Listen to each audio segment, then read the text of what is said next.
Welcome to The Line. I'm Gene Grant. This week we're counting down the top stories of 2015. We're about to get to number 4 on our list. If you missed the countdown last week, you can watch it online at NewMexicoInFocus.org. Our special panel for this countdown includes Russell Contreras, a reporter with the Associated Press, Julianne Grimm, she's editor of the Santa Fe Reporter, Trip Jennings is here, he's executive director of New Mexico in Depth, and our regular line panelist, Rob Nicoleski from Watchdog.org. So, number 4 on our 2015 countdown is teacher evaluations. In 2015, we aired interviews with students, teachers, and Education Secretary Hannah Skandera on New Mexico in Focus.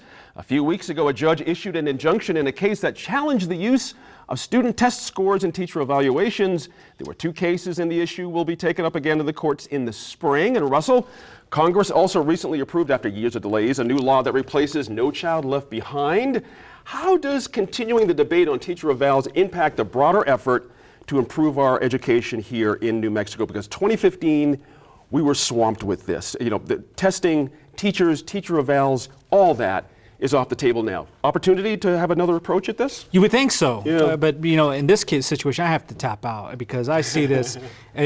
Just when I think they're making improvements, we take a step back. And full disclosure, my wife's a teacher. When the judge's decision came on teachers' evaluation, it was also coming at the same time when we're revamping No Child Left Behind. We're now at a point where, okay, the PD can still gather information about teachers, but what can they do with the information? Does it count for anything? Right. Will it ever count for anything again? Right. And I think now we're at a point where, okay, you took it off the table. Now what do we have to evaluate our classrooms? If we're going to take away Park, or if we're having a discussion, what do we have? What do we have? What's accountability? And I think we're now going the other direction. It's because we're so divided, we can't sit there and come to a table and come to an agreement. Right. Because everybody, again, is distrusting each other. Everybody thinks you're trying to privatize education, or pro-charter school, or anti-teacher, or pro-teacher. And you can't have a discussion. In the end, the ones who are affected are the children, the kids, who are coming out of our schools, not up to par sometimes. Exactly right. Russell reminds me, Julianne Grimm, about student walkouts in Santa Fe. I mean, this thing really lit off. We had people wanting to opt out. We had threats of suits. We had all kinds of different things. As the year's wrapping up here, what's your sense of how 2015 wrapped up for teachers in Park and all this? I mean, I think that between Park and the teacher evaluation system, that our teachers are really struggling. They're really in pain. This whole thing has just sucked all the energy right out of the classroom. You know, if you're spending time worrying about making sure that your kids get a good test score so that you get the right label, so that you feel good about yourself as a teacher, you don't have as much time to make a great lesson plan that engages your students, which may then in turn make your students less likely to come to class. Then they're not going to graduate. I mean, I think there is a big ripple effect here that we're feeling. And I agree with Russell that the leadership is one big issue, but the idea that everyone can't get together and talk about how we're failing our kids, how we can move forward. If Park's not the answer and the teacher evaluation system matrix that is flawed is not the answer, what's the answer? I never thought that I would see education become such a highly politicized topic. It seems like everyone agrees. It just kept escalating, didn't it, as the year went along? It was amazing. And got ugly. It's been ugly for a couple of years. Exactly right. Well, Julianne asked, what's the answer? I mean, it's, I don't know the answer. Sure. No one really does, but I know what a big portion of the answer is, and that's parents. Okay. And that's one thing that you really can't force upon through a legislative measure or through testing, or either increasing testing, Meaning their or parents' participation in their Yeah. child's education. And Precisely. I always point to the fact that yes, private schools do better than public schools, but the public school that does the best in New Mexico is in Los Alamos. That's because you've got not just parents who have some wealth, but also parents who not only want their kids to succeed, they expect them to succeed. They expect the school to do a good job as well. And that's one thing that New Mexico has never been able to really put its arms around, is that frankly there are pockets in this state where the education is not valued. and those kids fall through the cracks. Mm-hmm. I don't, as I said, I don't know what the answer is, but I know a big portion of it is parents. Interesting. One of the things, Trip Jennings, that's interesting to me, Russell mentioned the all-stop order, so to speak. That also includes people getting bonus and merit raises, for teachers that had done great. So everybody sort of loses out here. It's an amazing thing. I was actually amazed that it made the Washington Post. People are paying attention to this. Yeah. David Thompson's order, the judge's order. What is interesting to me, just taking a step back, is we're kind of like involved in this societal discussion over how to measure learning, right?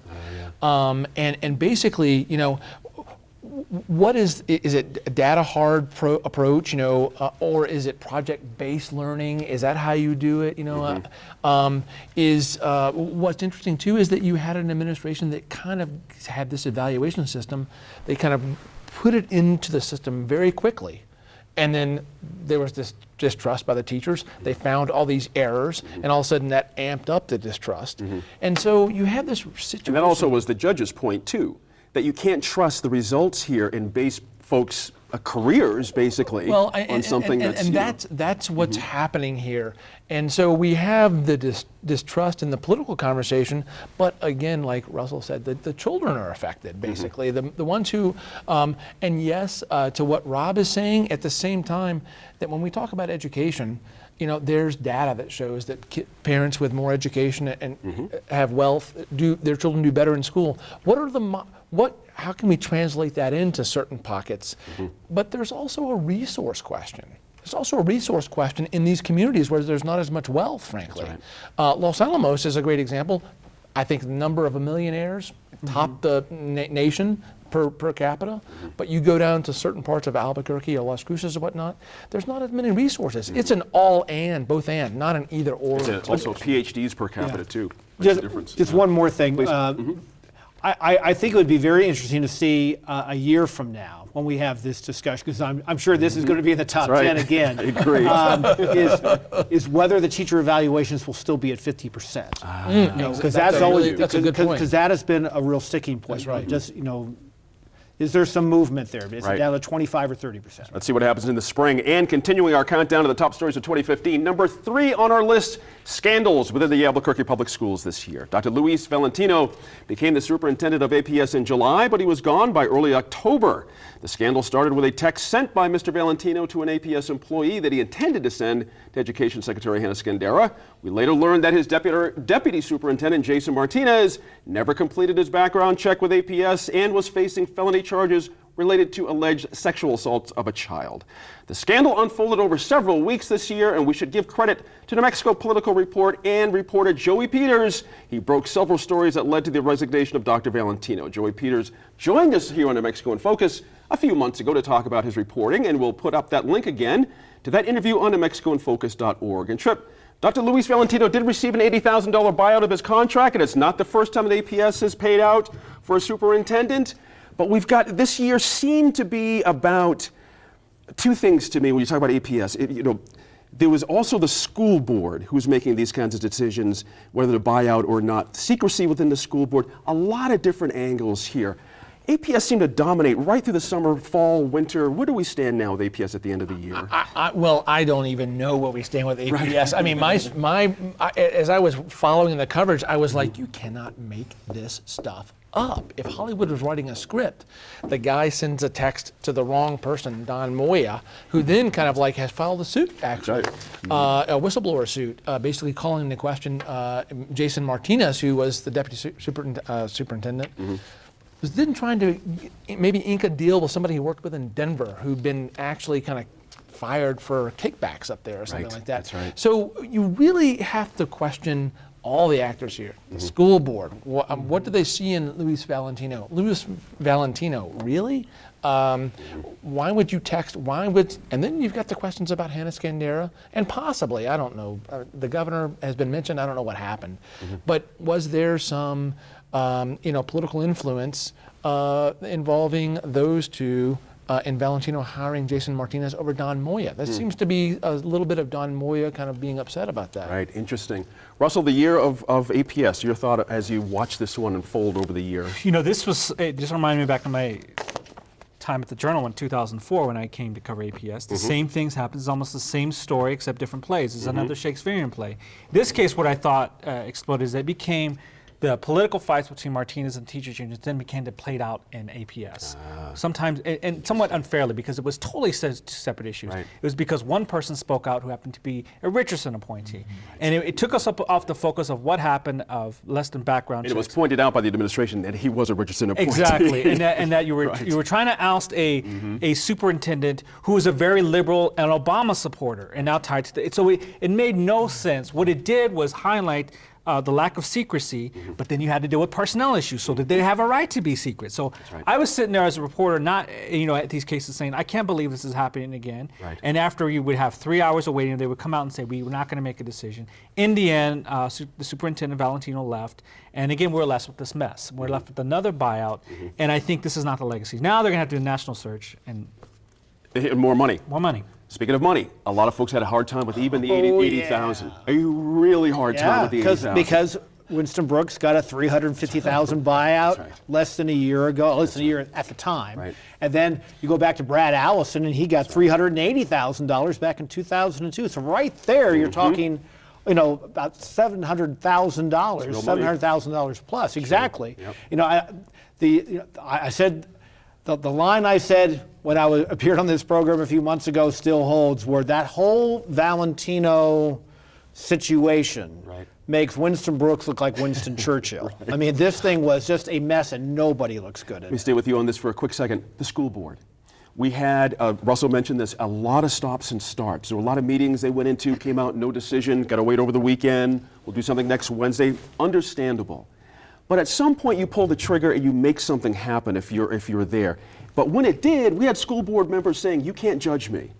You yes. can't judge me. That for what I did." really Remember that? rankled was how a number of school board members That's right. basically told the taxpayers who are paying them, That's right.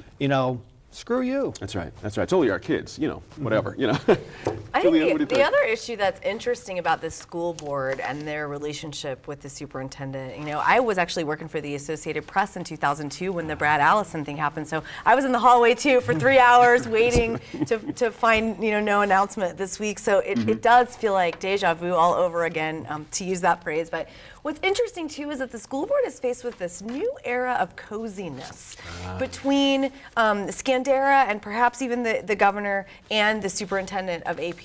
Winston Brooks famously tweeted some unsavory things about Secretary Scandera. That's right. And then you've got, Brad Winter coming in as the interim. We know that he's pretty cozy with the administration.